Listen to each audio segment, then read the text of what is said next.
Coba deh, pernah kepikiran nggak? Kalau sejarah itu bukan cuma soal tanggal dan perang yang ada di buku pelajaran.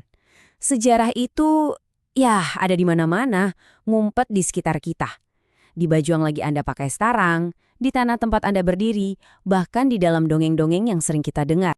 Nah, ini nih pertanyaan kuncinya. Hari ini kita bakal lihat gimana barang-barang yang kelihatannya biasa aja di sekitar kita itu sebenarnya artefak yang nyimpen cerita luar biasa. Kalau kita tahu cara bacanya. Oke, kita mulai dari sesuatu yang mungkin sering banget Anda lihat, setelan jas modern. Ternyata tiap jahitan, tiap potongannya itu nyimpen cerita soal pergeseran kekuasaan yang udah berlangsung ratusan tahun. Abis ini, kita bakal gali lebih dalam lagi. Beneran, gali secara harfiah. Kita mau ngungkap cerita satu komunitas yang terkubur selama 70 tahun di bawah ladang di Australia. Sebuah gema dari tanah air mereka yang jauh di Irlandia. Dan yang terakhir, kita bakal berlayar ke sebuah misteri, legenda tentang kapal karam kuno yang tiba-tiba hilang di telan pasir, ninggalin lebih banyak pertanyaan daripada jawaban. Oke, mari kita bedah yang satu ini. Jadi gini, setelan jas itu bukan cuma baju. Anggap aja ini kayak buku sejarah. Kalau kita ngerti evolusinya, kita bisa baca cerita soal revolusi, kelas sosial, dan bahkan gimana maskulinitas itu didefinisikan ulang. Intinya tuh gini, baju yang Anda pilih pagi ini bukan cuma sekedar kain. Itu adalah cerminan dari warisan dan sejarah yang Anda bawa. Ini bukan soal fashion. Ini soal pesan apa yang Anda kirim ke dunia tanpa perlu ngomong sepatah kata pun. Coba kita lihat timelinenya. Dulu ada kemewahan total ala Raja Louis XIV, di mana pakaian itu ya negara itu sendiri. Terus muncul kesederhanaan radikal dari Beau Brummel. Tiap zaman itu ngebentuk ulang gaya berpakaian pria buat nunjukin nilai-nilai baru. Dari kekuasaan yang dipamerin, jadi moralitas borjuis yang lebih kalem, lalu ke fungsionalitas di kota, dan akhirnya jadi simbol kekuatan finansial di era 80-an. Nah, ini dia titik baliknya, yang oleh para sejarawan disebut penolakan maskulin hebat. Para pria ninggalin baju-baju heboh kaum aristokrat, ganti jadi setelan yang seragam dan simpel. Ini bukan cuma ganti gaya loh, ini pernyataan politik yang seolah-olah bilang, kekuasaan kami bukan dari warisan, tapi dari kemampuan. Gema dari pernyataan ini masih kerasa sampai sekarang, di mana seragam sering dianggap sebagai tanda keseriusan dan kredibilitas. Nah, sampailah kita ke zaman sekarang. Setelan jas itu bukan lagi cuma seragam kantor yang kaku. Justru, ia udah terlahir kembali. Sekarang, setelan jas itu jadi kanvas buat ekspresi diri. Cara kita nyambung sama keahlian masa lalu, sambil tetap nyeritain kisah unik kita sendiri. Oke, dari sejarah yang bisa kita pakai, sekarang kita pindah ke sejarah yang terkubur di bawah kaki kita. Kita terbang ke Australia Selatan buat nemuin kisah Baker's Flat, sebuah komunitas yang benar-benar dihapus dari peta, tapi nggak dari dalam tanah. Sebelum kita bahas Baker's Flat, kita mesti ngerti dulu apa itu Klachan. Ini tuh bukan desa biasa yang ada gereja sama kantor posnya. Ini lebih kayak sekelompok pondok yang tumbuh organik, biasanya di tanah yang kurang subur, tempat komunitas hidup dan bertani bareng-bareng. Nah, pola hidup inilah yang dibawa imigran Irlandia ke belahan dunia lain. 500. Angka ini gila sih. Coba bayangin ada satu komunitas isinya 500 orang, seukuran desa kecil, pernah ada, terus lenyap gitu aja. Terkubur dan dilupain hampir 1 abad, sampai akhirnya para arkeolog mulai menggali. Skala komunitas yang hilang inilah yang bikin penemuan ini jadi penting banget.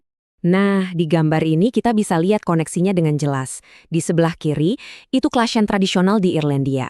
Terus di kanan, sebuah gesper ikat pinggang berbentuk daun semanggi yang ditemuin di lokasi Baker's Flat di Australia. Ini bukti nyata, satu artefak kecil yang ngebuktiin kalau budaya dan identitas mereka itu dibawa nyebrang lautan dan ditanam lagi di tanah yang baru. Jadi, siapa sih orang-orang ini? Mereka ini para penyintas kelaparan besar di Irlandia. Mereka bangun lagi hidup mereka dengan cara yang mereka tahu. Hidup bareng, mandiri, dan sangat ngejaga cara hidup mereka. Mereka tinggal tanpa bayar sewa, bertani bareng-bareng, dan ngelestariin tradisi mereka. Buat orang luar, mereka kelihatan berantakan dan jadi ancaman. Tapi buat mereka sendiri, mereka adalah komunitas yang tangguh. Nah, Ini nih yang bikin arkeologi seru banget. Catatan sejarah ngegambarin Baker's Flat sebagai tempat yang miskin dan penuh kriminal. Tapi pas digali, apa yang ditemuin para arkeolog? Cangkir telur keramik yang dilukis, kancing-kancing lokal, sampai gas perikat pinggang kriket. Benda-benda ini nyeritain kisah yang lebih kompleks. Kisah orang-orang yang walaupun miskin, tapi masih punya uang buat barang-barang kecil dan waktu buat rekreasi. Ini jelas nantang narasi sederhana soal perkampungan kumuh. Dari sejarah yang terkubur, sekarang kita beralih ke sejarah yang udah jadi legenda. Cerita kapal Mahoni ini salah satu misteri paling awet di Australia. Kisah soal kapal karam yang muncul dari pasir, cuma buat ditelan lagi sama pasir, dan akhirnya memicu perburuan harta karun dan perdebatan selama lebih dari seabad. Lukisan ini benar-benar nangkap nuansa legendanya ya. Dulu di tahun 1800-an, banyak banget orang yang ngaku pernah lihat sebuah kapal tua yang bentuknya aneh terdampar di bukit pasir terbuat dari kayu gelap yang nggak biasa. Kata saksi mata, kapal itu kelihatan kuno banget, beda dari kapal manapun yang pernah mereka lihat. Dan tiba-tiba, puff, kapalnya hilang. Pasir di sepanjang pantai itu nelen kapal itu sekitar tahun 1870-an. Benda fisik itu berubah jadi cerita hantu, jadi legenda. Dan sejak saat itu, orang-orang terus nyariin, berharap nemu bukti kalau penjelajah Eropa udah datang ke Australia jauh sebelum Kapten Cook. Jadi, sebenarnya kapal apaan sih ini? Nah, ada beberapa teori utama. Yang romantisnya sih ada yang bilang ini galian Spanyol atau karavel Portugis, yang kalau benar bisa nulis ulang sejarah Australia. Tapi, sains modern bilang ceritanya beda. Analisis sampel kayu yang katanya dari bangkai kapal itu nunjukin kalau itu kayu dari Australia. Jadi, kemungkinan kenyataannya lebih sederhana, tapi tetap menarik. Kapal itu kemungkinan besar buatan lokal, bukan peninggalan penjelajah Eropa kuno. Setelan jas, desa yang terkubur, kapal hantu. 3 cerita ini nunjukin hal yang sama. Sejarah itu ada di mana-mana, tinggal nunggu ditemuin. Sekarang, gimana caranya biar Anda juga bisa jadi detektif sejarah di kehidupan Anda sendiri? Gampang kok, ada 3 langkah. Pertama, mulai dari yang Anda pakai, kayak setelan jas tadi. Terus, yang kedua, coba perhatiin tempat-tempat yang udah berubah. Dulu di situ ada apa ya? Kayak kasus Baker's Flat. Dan terakhir, coba deh dengerin cerita-cerita lama, legenda lokal, kayak kapal Mahoni. Disitulah petunjuk-petunjuknya ngumpet. Jadi, intinya apa? Ya ini, lupakan sejarah yang cuma diam di dalam buku. Sejarah itu hidup. Dia bernapas di lemari Anda, berbisik dari taman dekat rumah, dan bergema di dongeng-dongeng pengantar tidur. Dunia kita ini museum yang hidup.